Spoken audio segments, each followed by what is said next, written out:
തമിഴ്നാട് രാമനാഥപുരത്ത് അയ്യപ്പ ഭക്തന്മാർ സഞ്ചരിച്ച ഒരു കാർ അപകടത്തിൽപ്പെട്ട് 5 പേർ മരിച്ചു എന്നാണ് വാർത്ത വരുന്നത്.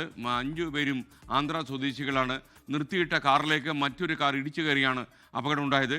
7 പേർക്ക് ഗുരുതരമായി പരിക്കേറ്റുവെന്നും മനീഷ് മൂർത്തിയുടെ റിപ്പോർട്ടിൽ പറഞ്ഞു. മനീഷ് മൂർത്തി ഇപ്പോൾ ടെലിഫോണിൽ ചേരുന്നു. മനീഷ്, എപ്പോഴാണ് ഈ അപകടം ഉണ്ടായത്?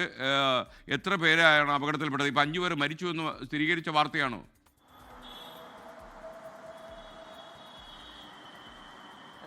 പുലർച്ചെ 3 മണിയോട് കൂടിയാണ് രാമനാഥപുരത്ത് ഈ ഒരു അപകടം ഉണ്ടാകുന്നത്. അതായത് ശബരിമല തീർത്ഥാടനം കഴിഞ്ഞ് വന്നുകൊണ്ടിരിക്കുന്ന ആന്ധ്രാപ്രദേശ് സ്വദേശികളായിരുന്നു.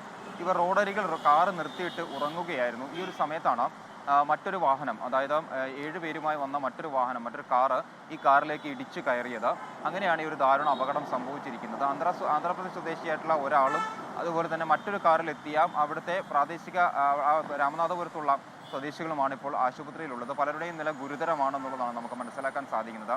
നിർത്തിയിട്ട കാറിലേക്ക് പുലർച്ചെ നിർത്തിയിട്ട് ഉറങ്ങുകയായിരുന്ന കാറിലേക്ക് മറ്റൊരു കാർ അമിത വേഗതയിൽ വന്ന് ഇടിച്ചു കയറുകയായിരുന്നു.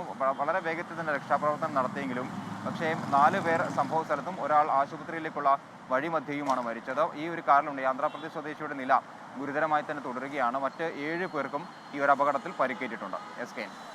ഓക്കെ, താങ്ക് യു മനീഷ് മൂർത്തി. ലോകത്തെവിടെയായാലും ഏത് സമയത്തും 24 വാർത്തകളും ഓഗ്മെന്റഡ് റിയാലിറ്റി പാക്കേജുകളും എക്സ്പ്ലെയിനറുകളും വിശദമായി കാണാൻ ഞങ്ങളുടെ യൂട്യൂബ് ചാനൽ നിങ്ങൾക്ക് സബ്സ്ക്രൈബ് ചെയ്യാം.